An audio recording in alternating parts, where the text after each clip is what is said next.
and ensured that at least these funds have been released under conditional grants.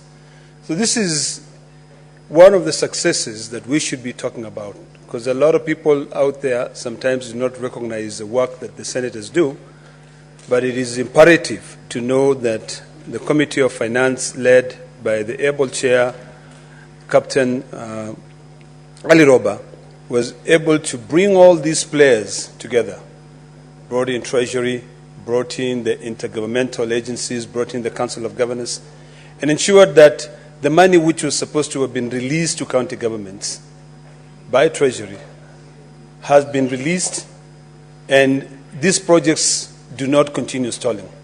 One of my biggest pet peeves, Madam Speaker, is that every time we pass budgets, we allocate funds, those funds are never released. So by the time a project is being done, the cost of doing that project has already changed. You know, something that you had budgeted to build with about 1.8 billion shillings end up costing about 3 billion shillings just because of dilly-dallying. So it is imperative to note the success of the Senate in ensuring that there is an alternative arrangement to be able to complete these projects.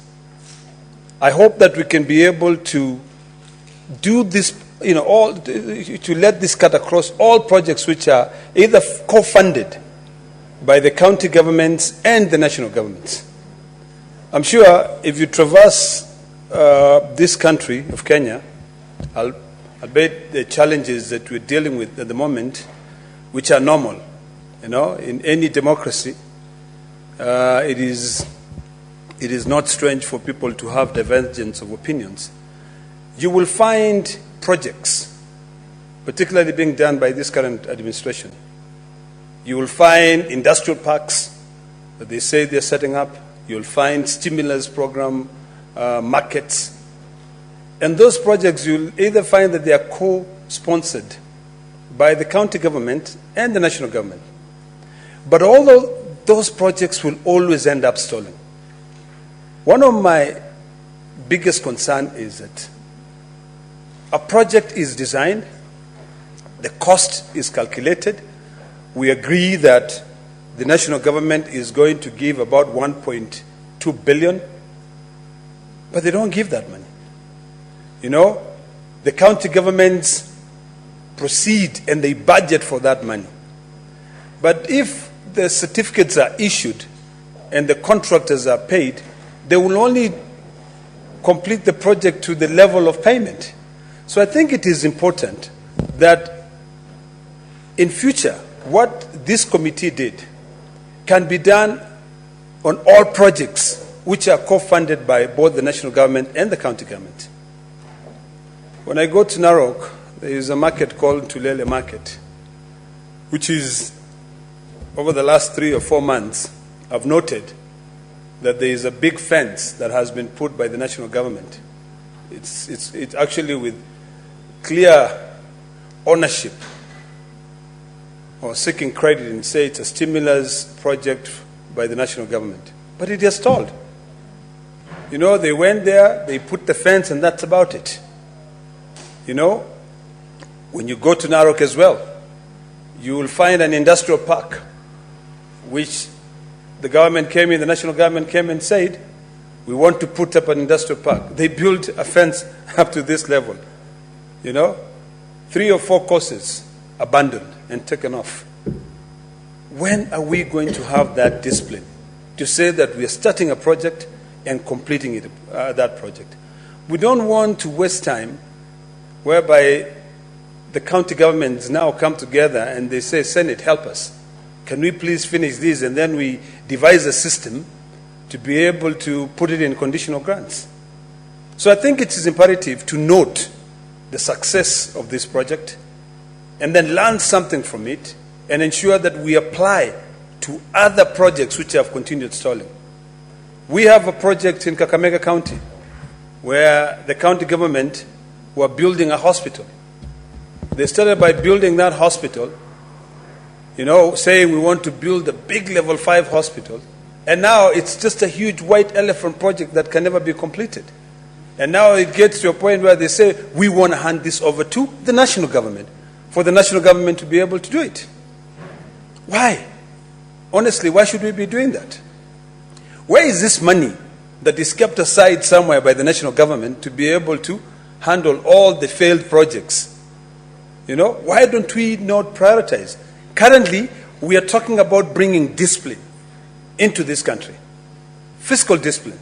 We are trying to make sure that we better services for Kenyans. The fight out there, Governor, Senator Mandago, it is not that the Gen Z wants to be president, or they want to be senators, or they want to be cabinet secretaries. What they are saying is that we want services, provided to us. We want roads built for us. There's no point of us saying that we have billions and billions of shillings, yet we cannot finish even a single project. I think this is a wake-up call.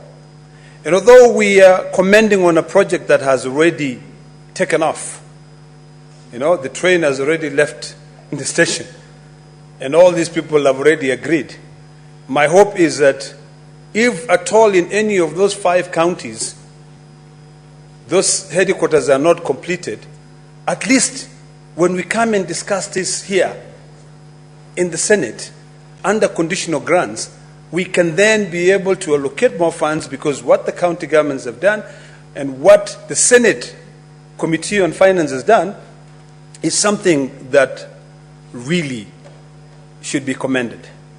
And I commend the chair for having taken the initiative. And then I think next time, because I do sit with the chair, I believe, and also with the vice chair at the House Business, we can try and speed up this report so that we don't come and talk about projects that have already been completed. Now, finally, as I wrap up, now that we seem to be trying to make sense and to have things work in this country, because, this country is greater than all of us. We are all like a passing cloud. All of us will just come, go, die, and we're forgotten. I think it's about time that we rethink about everything, all the policies, how we do things, and we have sort of like the future at a glance. In everything we do, we ask ourselves, do we want to leave this country a better place than we found it, or do we just want to line our pockets, and only worry about ourselves? It's imperative that we think about the SDGs, particularly SDG number 16, which talks about accountability, and it is very current, Madam Speaker. All these things that are happening today, people are concerned about equality, they are concerned about accessibility of services, they are concerned about good laws. When we draft these laws, let us draft laws that will be able to assist this country, be able to stand strong. We have a big challenge. But at the moment, I want to call upon every Kenyan to really think of solutions, but not always just think of, lamenting. It is good to lament, but if you lament and you give a solution, it will eventually end up helping us. As we grapple with the new Kenya, I hope that all of us can be able to give reason a chance, that we can be able to not only talk about the top, but also go down and deal with the issues of counties. There's a lot of misappropriation of funds in counties. A lot of misappropriations of funds in counties. It is about time, Madam Speaker, that we realign our own existing resources. We build our own economies. We have got perfect examples. Look at a country like Burkina Faso, Madam Speaker. Burkina Faso, currently, the major industry that you have in Burkina Faso is simply peanuts productions, njugu karanga. And the current leadership of that country is really changing things. These appellants sometimes does not really help build an economy.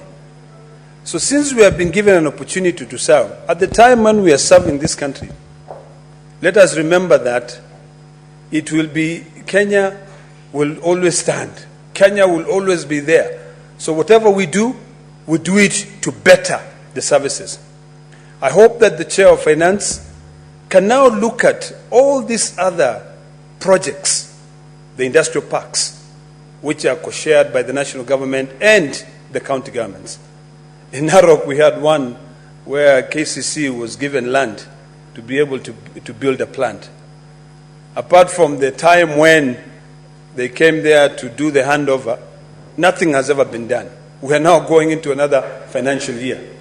I think it's also imperative, Madam Speaker, that the Chair of Finance looks at budgets of each and every county government to see whether those budgets are carried forward, or at least those projects are completed.